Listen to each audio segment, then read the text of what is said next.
Praise the lord. యేసయ్య అతి పరిశుద్ధమైన నామములో మీ అందరికీ వందనాలు.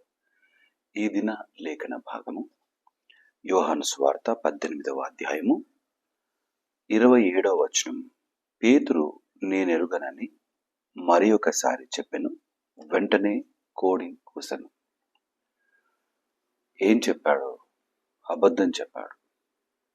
ఎన్నిసార్లు చెప్పాడు? 3 సార్లు. యేసయ్య అంటే ఎవరో తెలియదని బొంకాడు. 3.5 సంవత్సరాలు యేసయ్యతో కలిగి ప్రయాణం చేసినవాడు. యేసయ్య చేస్తున్న ప్రతి అద్భుతానికి సాక్షి.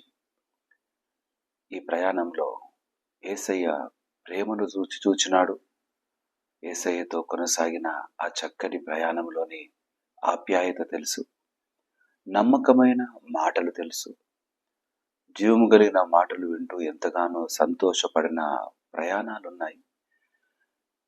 ఇట్టి నమ్మకమైన ప్రయాణంలో చివరి క్షణాలలో యేసయ్యను బంధించి తీసుకొని వెళ్ళిన తర్వాత యేసయ్య అంటే ఎవరో తెలియదని చెప్తున్నాడు.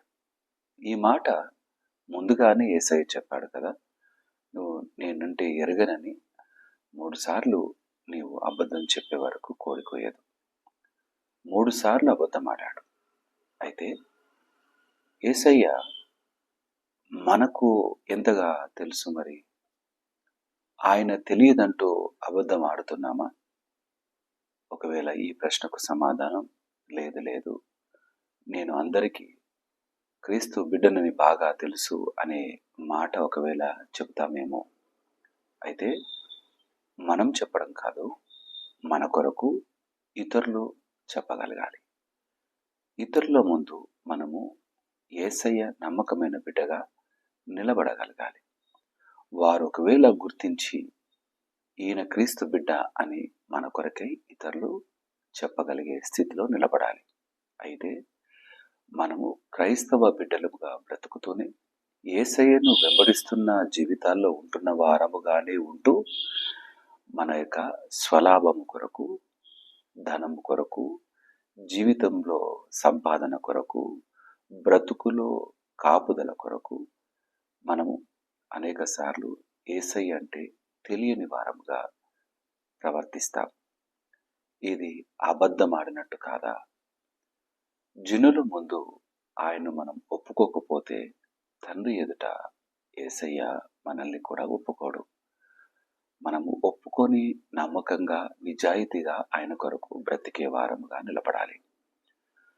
ఈ పేతురు అబద్ధమాడిన పేతురు దగ్గరికి ఆయన తిరిగి లేచిన తర్వాత మరొకసారి ఒక ప్రశ్న వేస్తున్నాడు యేసయ్య. ఏమని? చదువుతున్నాను.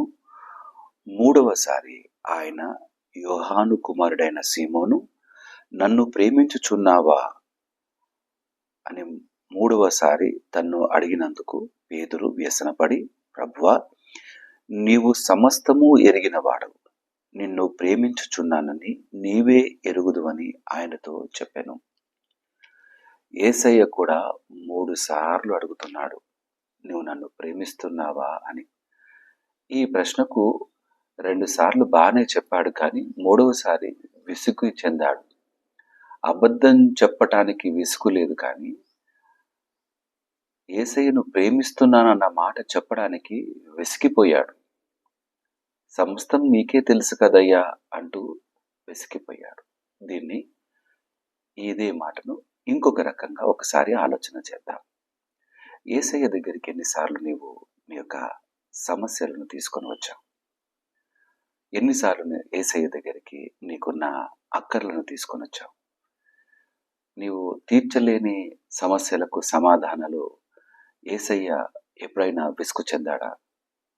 నువ్వు ఎన్నిసార్లు ఆయన దగ్గరికి వచ్చినా అన్నిసార్లు ఆయన నిన్ను దీవిస్తూనే, ఆశీర్వదిస్తూనే, కాపుదలనిస్తూనే నడిపిస్తున్నాడు.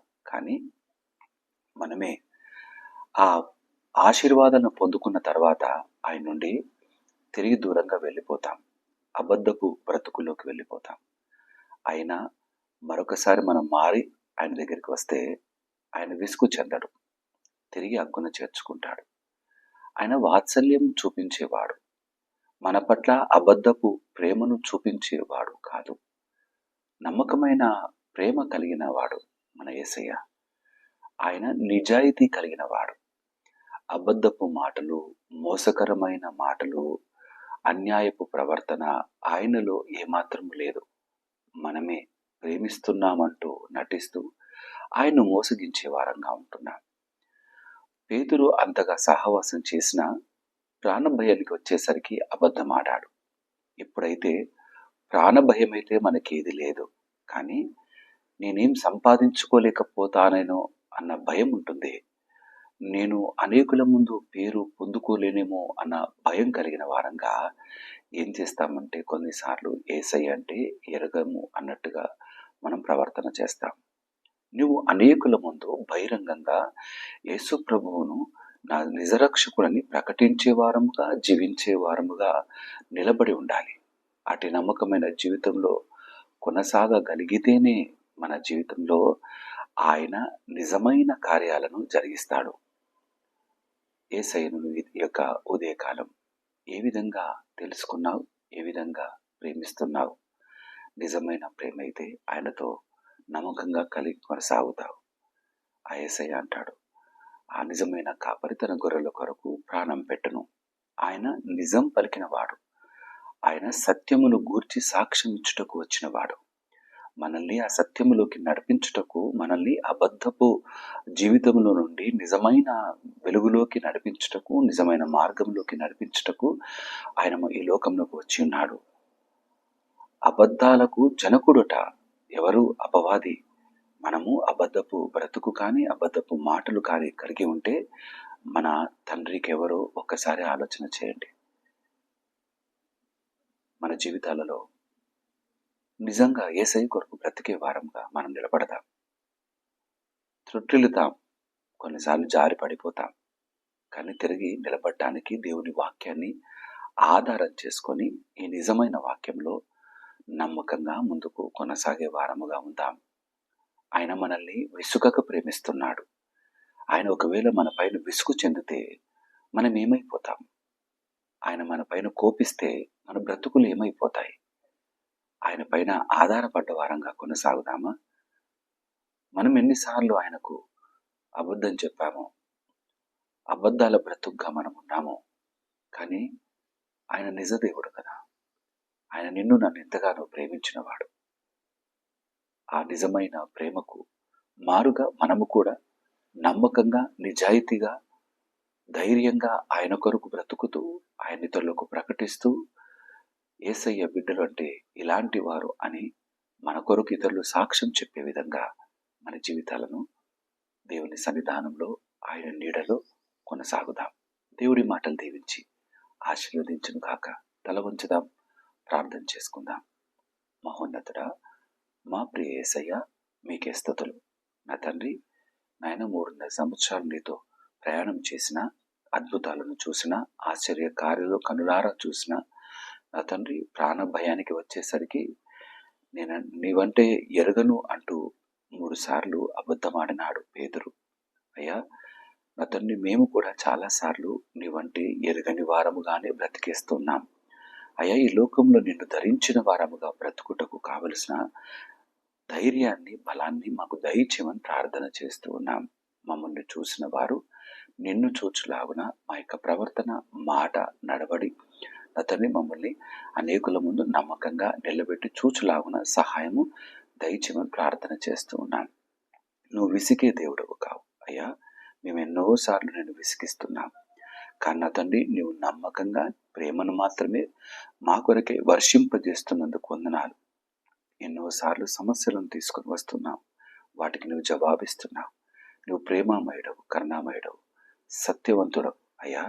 మేము కూడా సత్యాన్ని ధరించుకున్న వారముగా, నిజాయితీగా, నమ్మకంగా నీ కొరకు బ్రతుకుటకు సహాయం దయచేయండి అది కలిమైనా లేమైనా మా నుండి ఏది పోగొట్టుకున్నా సరే నా తండ్రి నీ యొక్క సన్నిధానంలో రక్షణను మాత్రం పోగొట్టుకోని వారముగా బ్రతుకుటకు కావలసిన బలమును శక్తిని మెండుగా అనుగ్రహించి నమ్మకమైన జీవితంలో మమ్మల్ని ముందుకు నడిపించమని ప్రార్థిస్తూ ఈ యొక్క వీడియో ద్వారా వాక్యాన్ని వింటున్న ప్రతి బిడ్డను బలపరచండి, నీ శక్తితో నింపండి.